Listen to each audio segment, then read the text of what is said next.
Voilà un exemple de narration complexe sur un storyboard. On pourra regarder la page finalisée pour voir est-ce que dans la page finalisée, on a résolu les problèmes posés par le storyboard. C'est un personnage qui a été jeté dans l'eau. Je n'ai pas montré la case d'avant, donc là, il tombe dans l'eau. Se dit au passage, hein, un storyboard, quelque chose comme ça, au niveau du dessin, très simpliste, mis à part ceci là, qui est un des dessins qui était déjà réalisé, ça suffit amplement pour travailler, même pour montrer à un éditeur comment on agence ses pages. Un éditeur, si vous voulez, rien qu'en regardant ça, il voit très vite le style, alors il pense à des collections, il voit dans quelle lignée vous êtes, c'est instantané. C'est quelque chose qui est très particulier à la bande dessinée, en fait, si vous réfléchissez bien. Quand vous allez au cinéma, si vous voyez une bande-annonce, très difficile de vous faire une idée réelle du film. Si vous voulez lire un livre, vous avez beau lire à la quatrième de couverture, deux, trois phrases par-ci par-là, c'est difficile.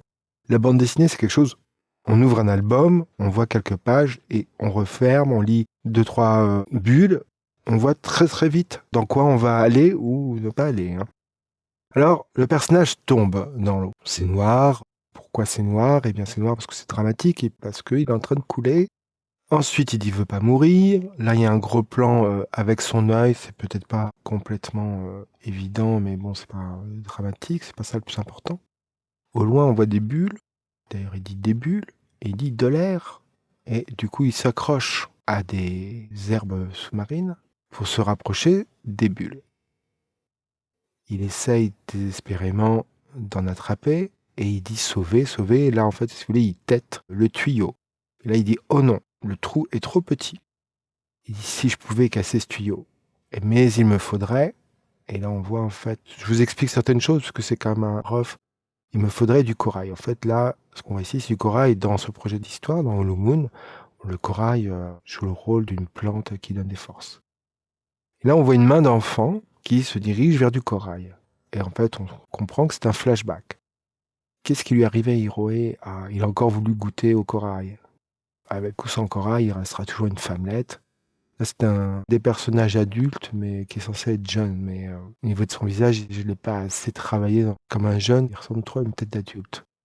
Et donc, la femme qui ramasse Hiroe, donc, qui est ce personnage-là, il dit au moins il essaie de changer lui. Tandis que toi, Yézil, il n'y a que tes muscles qui grandissent. Là, on revient à l'époque, au moment présent, en tout cas dans le schéma narratif. Le héros prend du corail, avale le corail. On sent que ses muscles se tendent et il casse le tuyau. Et il dit de l'air. Il est projeté. Visiblement, il s'y attendait pas, puisqu'il fait Hey! Et il se retrouve à la surface en train de respirer. Alors, il y a plein de problèmes narratifs que je n'ai pas vus quand je les ai faits. J'en vois même d'autres. Et je pense que ça explique certaines difficultés que j'ai eues. Je vais vous montrer après sur les pages finalisées. Alors, premièrement, ce personnage est en train de tomber dans l'eau. Généralement, quand vous tombez, s'il n'y a pas un courant qui vous aspire, la tendance du corps humain, ça serait plutôt de remonter. Donc là, il descend. Bon, pourquoi pas s'il y a du courant? Dans ce cas-là, peut-être qu'il fallait dessiner un courant ou quelque chose comme ça. Ou bien que le personnage dise le courant m'aspire ou qu'on l'ait appris avant. C'est-à-dire qu'il y a déjà une chose comme ça qui n'est pas très très claire. Ensuite, on le voit donc à l'envers et qui tombe, il veut pas mourir. Bon, je trouve qu'il n'y a pas de vrai problème ici. Par contre, là, on a un gros plan avec l'œil dans l'autre sens. C'est-à-dire que par rapport à cette vue-là, la caméra a tourné dans ce sens-là. Pourquoi pas? Sauf que le lecteur, lui, ce qu'il voit à partir du moment où le personnage maintenant est dans l'autre sens, nous regarde, ce que le lecteur comprend, c'est que le personnage, hop, s'est remis dans un sens plus droit. Pourquoi pas? Parce qu'en bande dessinée, on ne va pas non plus dessiner chaque case intermédiaire. Mais si maintenant il est dans une position droite, on s'attend au moins, il faudrait le voir dans une position droite, ou en tout cas un peu plus oblique, ou un peu plus horizontale, pour qu'on fasse un lien. Or, ici, après, on va le voir dans une position droite, mais bon, au début, il coulait, donc pourquoi il se redresse? Bon, tout ça, c'est pas complètement évident. Au loin, il voit des bulles. C'est bien. Donc il dit des bulles, c'est le genre de choses, on peut se dire est-ce qu'il faut le marquer, pas le marquer. Bon, c'est pas très grave. Là, il dit de l'air. Pourquoi? Parce qu'il voit des bulles, il pense que c'est quelque chose de respirable. Il n'y a rien qui l'indique. Alors c'est peut-être encore une chose qu'il faudrait indiquer, comme là il y a un courant, là il faut indiquer que s'il y a de l'air, c'est que c'est respirable. Ensuite, il s'accroche pour arriver jusqu'ici. Pourquoi il nage pas directement? Puisqu'après tout, il n'est pas remonté. Donc là, il y a quand même quelque chose qui fonctionne pas tellement. Bon, il essaye d'attraper les bulles. Pourquoi pas? Ça, c'est un geste qu'on comprend. Donc lui, bon, il est persuadé que c'est de l'air. Alors évidemment, bon, il y a des mots comme ça, parce que des fois, la bande dessinée, si vous mettez strictement aucun texte, on zappe assez vite les cases. Il dit sauver, et puis juste après, il dit oh non, le trou d'air est trop petit. Alors, il faudrait savoir. Peut-être que là, il fallait juste redire de l'air, quelque chose comme ça. Mais s'il dit qu'il est sauvé, pourquoi juste après, il dit oh non, le trou est trop petit? Puis si le trou est trop petit, mais quand même des bulles qui sortent, il doit pouvoir respirer. Là, il a déjà l'idée de casser le tuyau. Pourquoi pas? Ensuite, il lui faudrait du corail, et comme par hasard, il y en a juste à côté. Pourquoi pas, mais c'est quand même pas très très évident. Et là, on a un flashback. Alors, le pauvre, il est dans l'eau, hein, il essaie de respirer, et puis on prend le temps d'un flashback.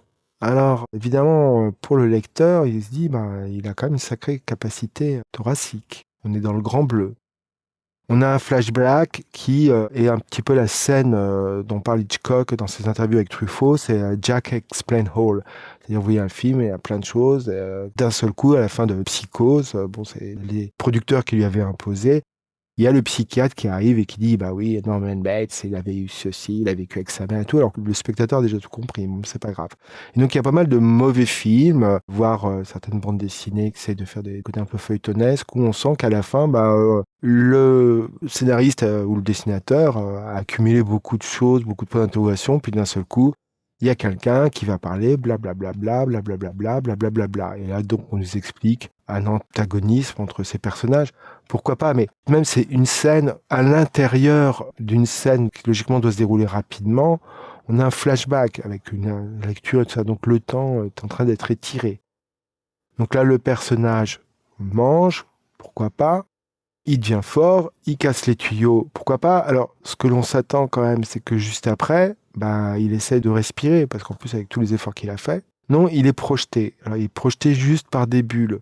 C'est quand même pas très très facile à avaler pour le coup. Et puis, quand vous avez ces deux cases-là, c'est difficile de comprendre. C'est un peu comme le même principe ici. C'est difficile de comprendre le mouvement.